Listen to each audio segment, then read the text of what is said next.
Hello সবাইকে, সবার কি অবস্থা? আজকে আমরা বিটকয়েন নিয়ে একটু কথাবার্তা বলবো। বিটকয়েন বিষয়টা কি, আসলো কোত্থেকে, বিটকয়েন কিভাবে কিনে কি আমরা বড়লোক হয়ে যেতে পারবো নাকি, এই সুযোগ আসলে আছে নাকি, বিটকয়েন কি একটা রিলায়েবল ইনভেস্টমেন্ট নাকি, এবং ইনভেস্টমেন্ট যদি হয় তাহলে কিভাবে ইনভেস্ট করে আমরা বড়লোক হইতে পারি, সব কিছু নিয়ে আমরা কথা বলার চেষ্টা করবো আজকের ভিডিওতে। ওয়েলকাম। মাকলু, বিটকয়েনে ইনভেস্ট করবা? বিটকয়েন নিয়ে জটিল কথাবার্তা যাওয়ার আগে আমাদের একটু বুঝতে হবে টাকা ব্যাপারটা কি। আমি খুব জটিল ফাইন্যান্সিয়াল আলাপে যাবো না, আপনাদের টেনশনের কোনো কারণ নেই। টাকা এমন একটা জিনিস যে এই জিনিসটার ভ্যালু আছে বলে সবাই বিশ্বাস করে, এবং এই কারণেই এই জিনিস যদি আমি কাউকে দেই সেইটা গ্রহণ করে, তার বদলে আমি তার কাছ থেকে যা চাই সে সেটা আমাকে দেয়। সহজ এক্সাম্পল, আমি দোকানে গেলাম কারণ বাজারে তরমুজ কিনতে। আমি তরমুজ কেনার জন্য দোকানদারকে 50 টাকা দিলাম। দোকানদার আমার কাছ থেকে 50 টাকাটা নিল কারণ সে বিশ্বাস করে এই 50 টাকাটার ভ্যালু আছে, এবং সে আমাকে তরমুজটা দিল কারণ আমি বিশ্বাস করি তরমুজটার ভ্যালু আছে। সো সে আমাকে ভ্যালু আছে এরকম একটা জিনিস দিল, তার বদলে আমি তাকে ভ্যালু আছে এরকম একটা জিনিস দিলাম। এই যে ভ্যালু এক্সচেঞ্জ করার ব্যাপারটা, এই ব্যাপারটা বোঝা আমাদের খুব জরুরি বিটকয়েনের খুব ডিটেইল আলাপে যাওয়ার আগে, কারণ এতে আমাদের পুরো ব্যাপারটা অনেক সহজ হয়ে আসবে। এক সময় এই ভ্যালু এক্সচেঞ্জটা করা হইতো সোনা রূপা এই ধরনের মুদ্রা দিয়ে, কারণ টাকা তো খুব বেশি দিন হয়েছে আবিষ্কার হয়েছে এরকম না। তো আমি আপনার কাছ থেকে ঘোড়া কিনবো, আমি আপনাকে যা বলতাম যে আপনার কাছে একটা ঘোড়া আছে, খুব ভালো ব্যাপার, আমার কাছে 20 রৌপ্য মুদ্রা আছে বা 20 স্বর্ণ মুদ্রা আছে, আমি এটা আপনাকে দিচ্ছি, তার বদলে আপনার ঘোড়াটা আমাকে দিয়ে দেন। আপনি আপনার ঘোড়া আমাকে দিয়ে দিতেন। সেম লজিক, তার কারণ আপনি বিশ্বাস করেন ওই 20 রৌপ্য মুদ্রা বা ওই 20 স্বর্ণ মুদ্রার ভ্যালু আছে, এবং ওই 20 রৌপ্য মুদ্রা যে আপনি আমার কাছ থেকে পাইলেন, এটা নিয়ে আবার আপনি যে দোকান থেকে চাল কিনতে পারেন বা অন্য আরেকজনের কাছ থেকে বাড়ি কিনতে পারেন বা আরও সুন্দর ঘোড়া কিনতে পারেন। আপনি কি কিনবেন এটা তার আমি জানি না, এটা আপনার ইচ্ছা, বাট বেসিক্যালি আপনি চাইলে এই সেম ভ্যালুটা আবার অন্য আরেকজনের কাছ থেকে এক্সট্র্যাক্ট করতে পারেন, কারণ পুরা সমাজ এটা অ্যাকসেপ্ট করেছে যে এই সোনার বা এই রূপার ভ্যালু আছে। ঠিক যেভাবে এখন সমাজ পুরোটা অ্যাকসেপ্ট করেছে যে টাকা জিনিসটার ভ্যালু আছে। ভ্যালু ব্যাপারটা বোঝা বেশ জরুরি। তো এই সোনা রূপা পরিবহনের তো বেশ ঝামেলা। আমি ধরেন ঘোড়া কিনতে গেলে তা হয় আমার 20 রৌপ্য মুদ্রা দিয়ে হয়ে গেল, কিন্তু আমি যদি একটা জাহাজ কিনতে যাই আমার হয়তো 50,000 রৌপ্য মুদ্রা লাগবে বা আমার 30,000 স্বর্ণ মুদ্রা লাগবে, আমি জানি না কত লাগবে, বাট অনেক লাগবে। এখন এত স্বর্ণ মুদ্রা রৌপ্য মুদ্রা আমি পরিবহন করব কিভাবে, জোগাড় করব কিভাবে? অনেক মানুষের কাছে হয়তো আছে, তাদের কাছ থেকে নিব, পুরো জিনিসটা ব্যাগের মধ্যে ভরবো, নিয়ে যাব, সব বিশাল জটিল ব্যাপার। এটা একটা বড় সমস্যা ছিল স্বর্ণ এবং রৌপ্য বা এই হার্ড অ্যাসেটের মাধ্যমে আদান প্রদানের ক্ষেত্রে। এই কারণে মানুষ যেটা ঠিক করলো, খুব সিম্পল সলিউশন, আমার যত সোনা আছে আমি সব একটা জায়গায় যেয়ে রেখে আসবো, তার বদলে ওই জায়গা থেকে আমি একটা কাগজ নিব, ওই কাগজে লেখা থাকবে যে খালিদ ফারহানের এতগুলা স্বর্ণ মুদ্রা আছে। ওই কাগজটা আমি বিনিময় করব অন্য মানুষদের সাথে। তো আমি যখন ঘোড়া কিনতে যাব আমি অ্যাকচুয়াল সোনা দিব না, আমি ওনাকে কাগজ দিব, যেই কাগজটার মূল্য একটা স্বর্ণ মুদ্রা। কারণ স্বর্ণ মুদ্রা ক্যারি করা বা পরিবহন করা ঝামেলা, কাগজ ক্যারি করা খুব সহজ কাজ। এবং যে এটা রিসিভ করতেছে সেও কাগজের মধ্যে লেখা দেখলো যে হ্যাঁ খালিদ ফারহানের একটা স্বর্ণ মুদ্রা আছে, এটা কথার কথা, বা এই কাগজটার মূল্য 1 স্বর্ণ মুদ্রা, এরকম একটা কথা মনে করেন লেখা আছে, এবং সে সেটা বিশ্বাস করে এই কাগজটা নিল, তার বদলে সে আমাকে তার ঘোড়া দিয়ে দিল, এবং এই কাগজ নিয়ে সে এখন যা খুশি করতে পারে। এবং তার যদি ইচ্ছা করে সে এই কাগজ ওই জায়গায়, যে জায়গায় আমি প্রথমে স্বর্ণমুদ্রাগুলো রেখে আসছিলাম, ওই জায়গায় এই কাগজটা নিয়ে যেতে পারে, এবং এই কাগজের বাহককে এই জায়গাটা স্বর্ণমুদ্রা দিয়ে দিতে বাধ্য। এই যে এই ব্যাপারটা, এই পুরো ব্যাপারটাকে বলা হয় গোল্ড স্ট্যান্ডার্ড। তার মানে হলো আমি আসলে বিনিময় করতেছি স্বর্ণমুদ্রা বা সোনা, কিন্তু আমি এটা করতেছি টাকা দিয়ে। অ্যাকচুয়াল সোনা আমি এক জায়গায় রেখে দিয়েছি ব্যাংক, ওই ব্যাংক আমার হয়ে স্বর্ণমুদ্রা রেখে দিচ্ছে, তার বদলে আমাকে সার্টিফিকেট দিচ্ছে বিভিন্ন, যে সার্টিফিকেটে লেখা যে এই সার্টিফিকেটটার মূল্য এত স্বর্ণ মুদ্রা পরিমাণ, এবং ওটা দিয়ে আমি আদান প্রদান করছি, বাট সোনার জায়গায় রাখা আছে। এই জিনিস চলতে থাকে অনেক দিন, পুরো পৃথিবী মোটামুটি গোল্ড স্ট্যান্ডার্ডে চলে আসে, এবং পুরো পৃথিবী গোল্ড স্ট্যান্ডার্ড মোটামুটি ওয়াইডলি অ্যাকসেপ্ট করে নেয়, সবাই এই সিস্টেম মেনে নেয়, কারণ এই সিস্টেম আগের যে সিস্টেম ছিল সোনার উপর রিলেটেড পরিবহনের, তার থেকে অনেক অনেক সহজ। বাট আস্তে আস্তে গোল্ড স্ট্যান্ডার্ডের বিভিন্ন সমস্যা দেখা যাওয়া শুরু হয়। আমেরিকায় গোল্ড স্ট্যান্ডার্ড মেনে লেনদেন হয় 1933 সাল পর্যন্ত, আর ব্রিটেনে 1931 সাল পর্যন্ত গোল্ড স্ট্যান্ডার্ড মেনে লেনদেন হয়, এবং তারপর ব্রিটেন বলে যে আমি আর গোল্ড স্ট্যান্ডার্ডে থাকবো না, তার কিছুদিন পরে আমেরিকাও বলে যে আমি আর গোল্ড স্ট্যান্ডার্ডে থাকবো না। এখন আমি যে গোল্ড স্ট্যান্ডার্ডে থাকবো না, এই কথাটার মানে আসলে কি আপনি যদি চিন্তা করেন, এর মানে হইল আমি যদি এখন টাকা ছাপাই বা আমি এই যে কাগজ যে দিব মানুষকে, এই কাগজ মানুষকে দেওয়ার জন্য আমার ব্যাংকে সমপরিমাণ স্বর্ণমুদ্রা থাকাটা জরুরি না। আমি এমনিই কাগজ দিয়ে দিতে পারবো এখন থেকে, বা টেকনিক্যালি বললে আমি এমনিই এখন থেকে টাকা ছাপাইতে পারবো। তার আগ পর্যন্ত আমি তখনই টাকা ছাপাতে পারতাম, বা আমি তখনই ওই টাকার সার্টিফিকেটটা দিতে পারতাম যখন ওই ঠিক সমপরিমাণ স্বর্ণমুদ্রা আমার ব্যাঙ্ক অ্যাকাউন্টে জমা থাকতো। বাট এই যে এই সময়টায় যখন সবাই ঠিক করলো যে আমি এখন আর গোল্ড স্ট্যান্ডার্ডে থাকবো না, এটা একটা বড় সুইচ। তার কারণ এই সময় পুরা পৃথিবী আসলে বুঝতে পারলো যে হেই, আমার এখন আর গোল্ড স্ট্যান্ডার্ড ফলো করার দরকার নেই, আমি চাইলেই আরও টাকা ছাপাইতে পারি, আমি চাইলেই আরও টাকা প্রিন্ট করে মানুষের মধ্যে ডিস্ট্রিবিউট করে দিতে পারি। তো এখন প্রশ্ন যেটা আসবে, খুব কমন প্রশ্ন, যে টাকার ভ্যালু এতদিন পর্যন্ত ছিল আমরা জানতাম। আমি যে তরমুজ বিক্রেতা বা ঘোড়া বিক্রেতাকে জিনিসটা দিচ্ছিলাম এবং উনি যেটা গ্রহণ করতেছিল তার কারণ উনি জানতো যে চাইলেই আমি ওটা যে গোল্ড বানায় ফেলতে পারি, ব্যাংকে যে ওই কাগজটা দেখাইলেই আমাকে আমার গোল্ড দিয়ে দিবে। এটা তারা সবাই জানতো এবং এই কারণেই তারা এটা স্বাচ্ছন্দ্যে নিচ্ছিল এবং তার বদলে আমি যা চাচ্ছিলাম তা আমাকে দিয়ে দিচ্ছিল। এখন যেহেতু সবাই ডিসাইড করলো যে আমরা এখন আর গোল্ড স্ট্যান্ডার্ড ফলো করব না, তাহলে প্রশ্ন আসতে পারে যে যদি গোল্ড স্ট্যান্ডার্ড ফলো না করি তাহলে আমি কেন বিশ্বাস করবো এই কাগজের কোনো ভ্যালু আছে? এই কাগজটা চাইলে যে কেউই বানায় ফেলতে পারে। এই জায়গায় ফিয়াট কারেন্সি সিস্টেমটার জন্ম। সরকার বা ফেডারেল রিজার্ভ এসে বলল যে তোমাদের কোনো চিন্তা করার কারণ নাই, সোনার উপর ডিপেন্ড করতেছি না, দ্যাটস ফাইন, বাট আমি সরকার হিসেবে, গভর্নমেন্ট হিসেবে বা সরকারি বড় ব্যাংক হিসেবে, বাংলাদেশ ব্যাংক, ফেডারেল রিজার্ভ যেটাই বলেন, ওই হিসাবে দায়িত্ব নিয়ে বলছি যে এই যে কাগজ আমি সাপ্লাই করতেছি এই জিনিসের ভ্যালু আছে, তোমাদের কোনো টেনশন করার কারণ নাই, পুরা দেশের সবাই এই জিনিসটাকে বিশ্বাস করতে পারো। তো এখন আপনি চিন্তা করেন এই যে ফেডারেল রিজার্ভ বাই ব্যাংক বলতেছে যে তোমরা বিশ্বাস করতে পারো, এটা তো ওরা বলতেছে, বাট টেকনিক্যালি আমি চাইলে আজকে আমি একটা নতুন কারেন্সি শুরু করতে পারি। আমি ধরেন একটা কাগজের মধ্যে লিখলাম এই কাগজের দাম এত টাকা এবং তারপর আমি এটা ডিস্ট্রিবিউট করা শুরু করে দিতে পারি। আমার শুধু একটা প্রবলেম সলভ করতে হবে, সেটা হলো আমার বাকি পৃথিবীকে মানাইতে হবে যে এই কাগজটার ভ্যালু আছে বা এই ধরনের কাগজের ভ্যালু আছে। ধরেন আমি যদি এটা মানাই ফেলতে পারি, আমি এটা ভেঙে বোঝাচ্ছি কারণ এই ব্যাপারটা বোঝা আসলে খুব জরুরি। আমি যদি আমার কাগজের ভ্যালু আছে বা আমি যেই কাগজ ছাপাই এটার ভ্যালু আছে এটা এস্টাবলিশ করতে পারি এবং ওই তরমুজ বিক্রেতা যদি এই কাগজও গ্রহণ করে, তরমুজ বিক্রেতা কখন ওই কাগজটা গ্রহণ করবে? যখন তরমুজ বিক্রেতা জানবে যে এই খালিদ ফারহান যে কাগজটা ছাপাইছে এই কাগজটা যদি আমি গ্রহণ করি আমার তরমুজ বিক্রির সময়, তাহলে এই কাগজটা দিয়ে আমি আবার পরে অন্যান্য জিনিস কিনতে পারবো। আমার যখন পরে চাল দরকার হবে আমি আবার এই কাগজ দিয়ে আরেকজনের কাছ থেকে চাল কিনতে পারবো। তো সবার গ্রহণ করতে হবে এই কাগজটা। সবাই যদি গ্রহণ করে তাহলে কিন্তু আমার আর বাংলাদেশ ব্যাংকের মধ্যে তেমন কোনো পার্থক্য নাই, কারণ বাংলাদেশ ব্যাংকের টাকাও গোল্ড দ্বারা ব্যাগড না, আমার টাকাও গোল্ড দ্বারা ব্যাগড না। বাংলাদেশ ব্যাংক বলতেছে বিশ্বাস করতে, বা ফেডারেল ব্যাংক রিজার্ভ বলতেছে, বা পৃথিবীর যে কোনো গভর্নমেন্ট বলতেছে তাদের কারেন্সিতে বিশ্বাস করতে, এই জন্য তাদের কারেন্সিতে মানুষ বিশ্বাস করতেছে। বাট টেকনিক্যালি এই বলাটার বাইরে বা এই বিশ্বাসটার বাইরে ওই কারেন্সির আর কোনো শক্ত ভিত নাই, যার কারণে আপনার বিশ্বাস করতেই হবে যে এই কারেন্সিরই ভ্যালু আছে।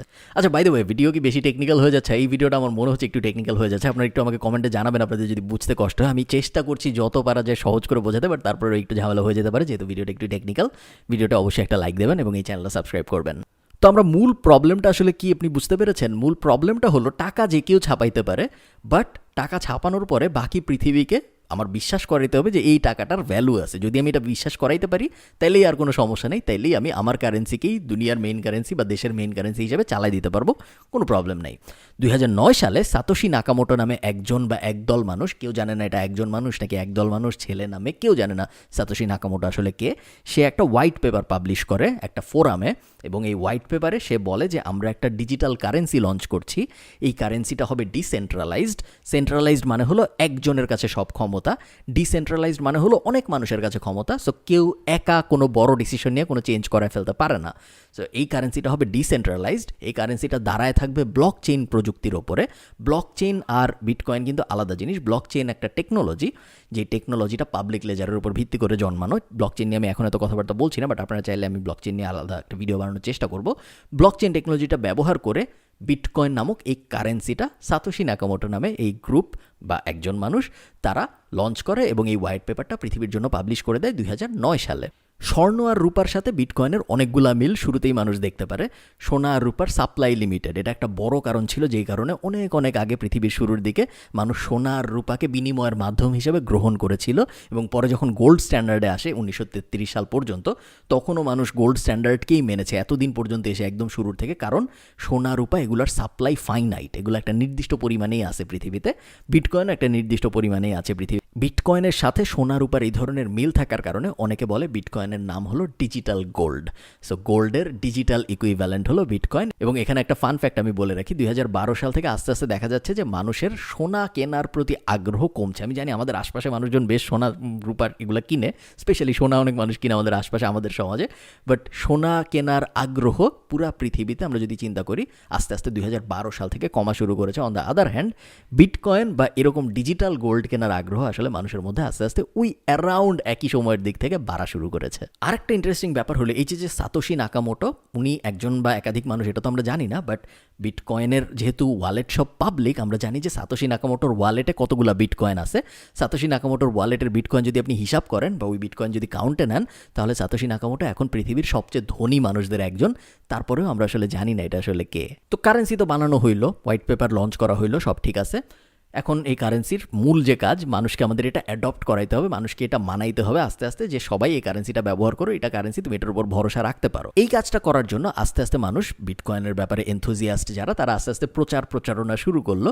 শুরুর দিকে এই প্রচারণা তেমন স্ট্রং ছিল না, বাট যতই দিন গিয়েছে বিটকয়েনের প্রতি আগ্রহী মানুষের সংখ্যা বেড়েছে।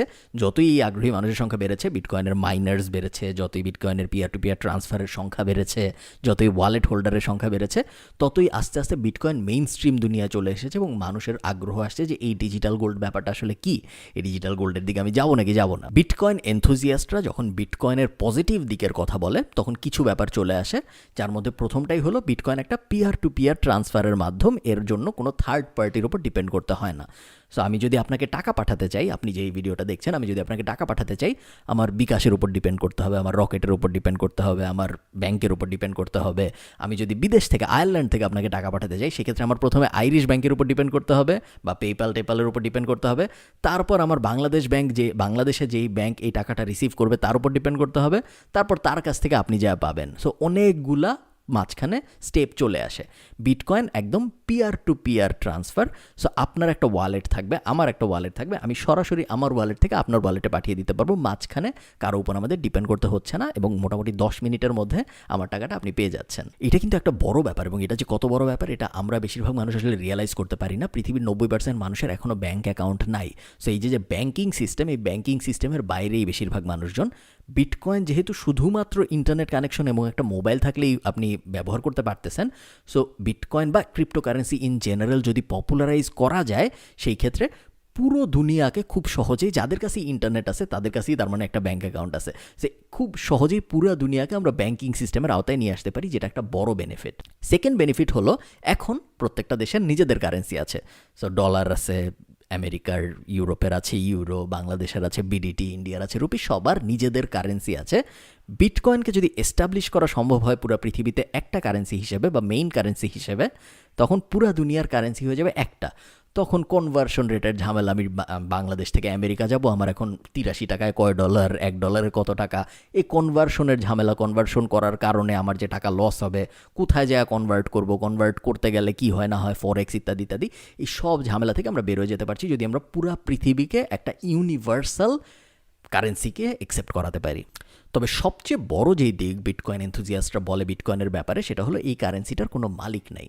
এই কারেন্সিটা একটা ডিসেন্ট্রালাইজড কারেন্সি। কেউ চাইলেই একবার বিটকয়েন যদি লঞ্চ হয়ে যায় পুরো পৃথিবীতে, যেটা অলরেডি হয়ে গিয়েছে, কেউ চাইলেই এখন যে বিটকয়েনের ভেতরে কিছু একটা চেঞ্জ করে ফেলতে পারে না। কেউ চাইলেই আরও টাকা ছাপানোর মতো করে আরও বিটকয়েন ছাপানো শুরু করতে পারে না, কারণ আমরা জানি টোটাল 21 মিলিয়ন মাইন করা হবে এবং তারপরে আর মাইন করা হবে না। কেউ চাইলেই বলতে পারে না যে এখন আর বিটকয়েন ছাপানো হবে না, বিটকয়েন ছাপানো বন্ধ থাকবে। সো ইনফ্লেশনের যে ঝামেলা বা ডিফ্লেশনের যে ঝামেলা, আমরা যেটা দেখি যে যখন সরকার চায় যে মানুষ আরও কেনাকাটা করুক, তখন তারা আস্তে আস্তে ইনফ্লেশন অল্প একটু করে বাড়ানোর চেষ্টা করে যাতে মানুষ আর একটু কেনাকাটা করে, কারেন্সির ভ্যালু কমে আসে। এবং আমরা জানি যে গত 2 বছর আমেরিকান মার্কেটের কথা যদি আপনি চিন্তা করেন, গত 2 বছরে, এখন থেকে গত 2 বছরে যত মানি প্রিন্ট করা হয়েছে তা তার আগের গত 30 বছরের থেকেও বেশি। কোভিডের কারণে ফ্রি মানি দেওয়া হয়েছে অনেক মানুষকে, এবং এগুলো যখন করা হয় তখন কারেন্সির ভ্যালু কমতে থাকে। এবং বিটকয়েন এনথুজিয়াস্টরা বলে যে এই যে কারেন্সির ভ্যালু কমছে আস্তে আস্তে, 1 টাকা দিয়ে আপনি, 1 টাকা না, ধরেন কথার কথা $100 দিয়ে আপনি আজকে যা কিনতে পারছেন, 10 বছর আগে $100 দিয়ে আপনি তার থেকে অনেক বেশি জিনিস কিনতে পারতেন। তার মানেটা হলো 10 বছর পরে ওই $100 দিয়ে আজকে আপনি যা কিনতে পারতেছেন তার থেকে অনেক কম জিনিস আপনি কিনতে পারবেন। তার মানেটা আসলে কি? তার মানে হলো কারেন্সিটার ভ্যালু কমছে আস্তে আস্তে।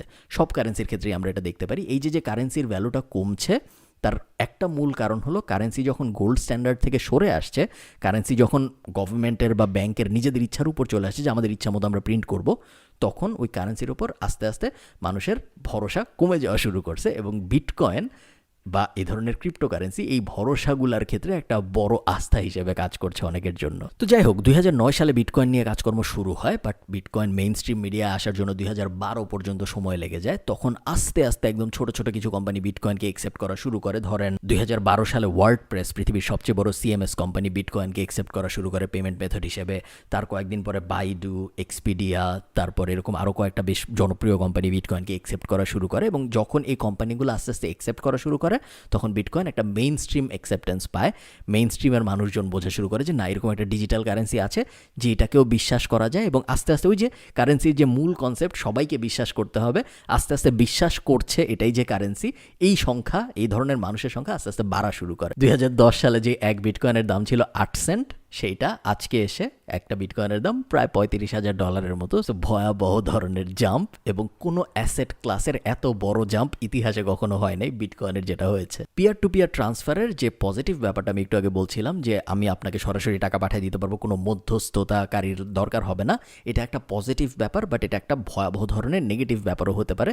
তার কারণ আমি যদি আপনাকে সরাসরি টাকা পাঠিয়ে দিই, সেক্ষেত্রে আপনার যদি কোনো ইললিগাল ইন্টেনশন থাকে বা আমার যদি কোনো ভয়াবহ ধরনের খারাপ ইন্টেনশন থাকে, আমি সরাসরি আপনার কাছ থেকে টাকা নিতে পারতেছি। মাঝখানে ব্যাংক ট্যাঙ্ক থাকলে অনেকভাবে আপনার টাকা চলে গেলে আবার ফেরত আনার সম্ভাবনা থাকতে পারে।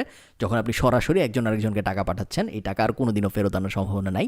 এই কারণে হ্যাকার বলেন, খারাপ কাজ যত হচ্ছে দুনিয়ায় বলেন, মোটামুটি অপরাধ জগতের মানুষদের মধ্যে বিটকয়েন এখন সবচেয়ে পপুলার ব্যাপার, বা ক্রিপ্টোকারেন্সি ইন জেনারেল সবচেয়ে পপুলার।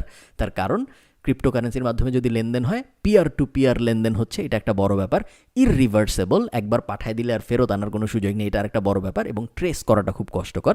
নর্মাল ব্যাঙ্ক অ্যাকাউন্ট খোলার সময় তো আপনি আপনার নাম, আপনার বাবার নাম, মার নাম সব কিছু দিয়ে ব্যাঙ্ক অ্যাকাউন্ট খুলছেন। সো কে টাকা পাইছে, কে টাকা পাঠাইছে, এগুলো বের করাটা খুব সহজ। বিটকয়েনে যখন, যেহেতু আমরা ওয়ালেট খুলেই ট্রানজ্যাকশনগুলো করি, ওয়ালেট খোলার সময় কোনো ইনফরমেশনই দিতে হয় না আসলে। ক্রোম এক্সটেনশন খুলে ফেললেই হয়, বা ক্রোম এক্সটেনশন অনেক সময় লাগে না, অন্য অনেকভাবে ওয়ালেট খোলা যাইতে পারে। তো এই কারণে যেহেতু কোনো ইনফরমেশন কেওয়াইসি ফর্ম টর্ম ফিল আপ করে আমি ওয়ালেট খুলছি না, এই কারণে আমি যখন বিটকয়েন নিচ্ছি বা পাঠাচ্ছি, কে পাঠাচ্ছে, ওয়ালেটগুলো আমি দেখতে পাচ্ছি, কোন অ্যাকাউন্ট থেকে কোন অ্যাকাউন্টে যাচ্ছে এগুলো দেখা যায়। বাট ওই অ্যাকাউন্টের মালিক আসলে কে, এটা বের করাটা খুব কষ্টকর, যেটা বিটকয়েনের আরেকটা ভয়াবহ ধরনের নেগেটিভ ব্যাপার। তবে এত প্রবলেমের পরেও বিটকয়েন এখন আস্তে আস্তে একটা হাউসহোল্ড নেম হয়ে যাচ্ছে। হাউসহোল্ড নেম বলতে আমি বোঝাচ্ছি, বিটকয়েন কি এটা বেশি মানুষ আরও জানা শুরু করছে। যার মানে হলো, সাতোশি নাকামোটো 2009 সালে যেটা চেয়েছিল, যে যত বেশি মানুষ বিটকয়েনের ব্যাপারে জানবে, তত বেশিই তো মানুষ এটা একসেপ্ট করবে, এবং সবাই যখন একসেপ্ট করবে তখন এটা আসলে একটা মূল কারেন্সি হয়ে যাবে।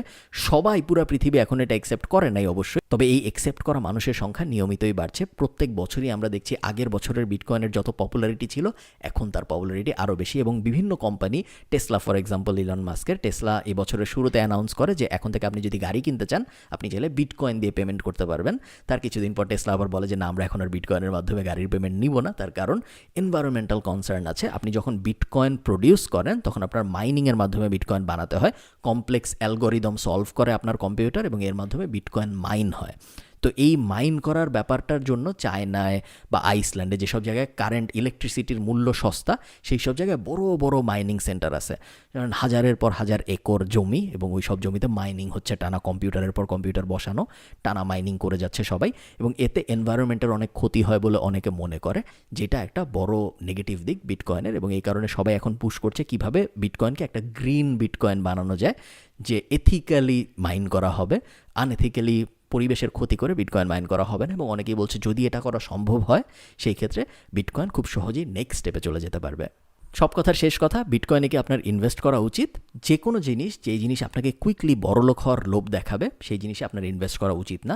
বিটকয়েন সহ সব ধরনের ক্রিপ্টোকারেন্সি বাংলাদেশে এখন পর্যন্ত ইললিগাল, সো এইসব জিনিসে আপনি চাইলেও ইনভেস্ট করতে পারবেন না। যখন বাংলাদেশে লিগাল হবে, কোনো না কোনো সময় লিগাল হবে, আমি মোটামুটি শিওর, যখন লিগাল হবে তখন আমি আপনাদের রেকমেন্ড করব, ইনভেস্ট যদি করেন, আপনার নেটওয়ার্থের 1% বা 2%-এর বেশি কখনোই এ ধরনের রিস্ক ইনভেস্টমেন্টে না দিতে। যখনই আপনি কোনো ইনভেস্টমেন্ট করবেন, সবসময় মাথায় রাখবেন যে রিস্ক ভার্সেস রেওয়ার্ড অ্যানালাইসিসটা কখনোই ভুলে যাওয়া যাবে না। যখনই লোভ আপনার লজিককে টেক ওভার করবে, বিটকয়েনে মানুষ আসলে কেন ইনভেস্ট করে? তারা কি পিয়ার টু পিয়ার, বা তারা কি ব্লক চেইন, বা তারা কি ক্রিপ্টো জগতের কোনো কিছুতে আগ্রহী? না, তারা বড় লোক হইতে আগ্রহী খুব তাড়াতাড়ি। তো যারা এই তাড়াতাড়ি বড়লোক হওয়ার লোভে যে কোনো কিছু করে, তখন ওই কাজটা করা হয় লোভের ওপর ভিত্তি করে, লজিকের ওপর ভিত্তি করে না। যেহেতু এই ব্যাপারটা লোভের ওপর ভিত্তি করে করা হয়, এই কারণে র্যাশনাল থিঙ্কিং কাজ করে না এবং এই কারণে লস হওয়ার চান্স অনেক বেশি থাকে। আর এখন যেহেতু ইলিগাল, এখন এইসব বিষয়ে আসলে আলোচনারও কিছু নেই। যখন লিগাল হবে তখন আপনি যেটা করবেন, আপনি যদি একজন ইনভেস্টর হয়ে থাকেন, আপনি আপনার টোটাল নেটওয়ার্থের, আমি টোটাল 100 টাকা ইনভেস্ট করব, তার মধ্যে আমি 2 টাকা বা 3 টাকা ক্রিপ্টোকারেন্সিতে দিতে পারি। এর বেশি আমি দেওয়াটা কখনোই রেকমেন্ড করব না এই পর্যায়ে পৃথিবীর। ভালো থাকেন সবাই। বিটকয়েন একটা ফ্যাসিনেটিং জিনিস। আমি জানি না আপনাদের সাতোশি নাকামোটোর এই ব্যাপারটা, আমি হোয়াইট পেপারটাও পড়েছি, সাতোশি নাকামোটোর এই ব্যাপারটা আমার খুব অদ্ভুত লাগে যে এক লোক বা গ্রুপ অফ মানুষ বিটকয়েনের মতো একটা জিনিস আবিষ্কার করলো, যেটা পুরা পৃথিবী এখন কারেন্সি অল্টারনেটিভ হতে পারে নাকি বা ডিজিটাল গোল্ড হিসেবে এস্টাবলিশড মোটামুটি হয়ে গিয়েছে। তারপরেও এই লোক বা এই গ্রুপ অফ মানুষ পৃথিবীর সামনে এসে বলছে না যে আমরা এটা বানিয়েছি। এই যে 2009 সালে বানিয়ে 11 বছর পর্যন্ত, আমি জানি না সামনে বলবে নাকি, বা এই 12 বছর পর্যন্ত যে সে কাউকে বলল না, ইগো বুস্টটা ব্যবহার করলো না, সেইটাকে নিজের একটা মানে এর থেকে অনেক অনেক অনেক অনেক ছোট কাজ করেও আমরা 10টা স্ট্যাটাস দিয়ে দিই ফেসবুকে। সে যে এত বড় একটা রেভলিউশনারি কাজ করলো এবং তারপরেও পুরো দুনিয়া জানতে পারলো না যে কে এটা করলো, এই ব্যাপারটা আমার সবচেয়ে ফ্যাসিনেটিং মনে হয় বিটকয়েনের ব্যাপারে। আপনাদের বিটকয়েন বিষয়ক মতামত কি আমাকে কমেন্টে জানাবেন। বিটকয়েনের ব্যাপারে আপনি কতটুকু জানেন বা আগেও জানতেন নাকি, এবং যখন বাংলাদেশে বিটকয়েন লিগ্যাল হবে, ইম্পর্টেন্ট প্রশ্ন, তখন আপনি আসলে বিটকয়েনে ইনভেস্ট করবেন নাকি বা বিটকয়েনকে আপনি একটা গোল্ডের রিপ্লেসমেন্ট ভাববেন নাকি, আমাকে অবশ্যই কমেন্টে জানাবেন। ভালো থাকেন সবাই, সবার সাথে দেখা হবে পরের ভিডিওতে। টাটা।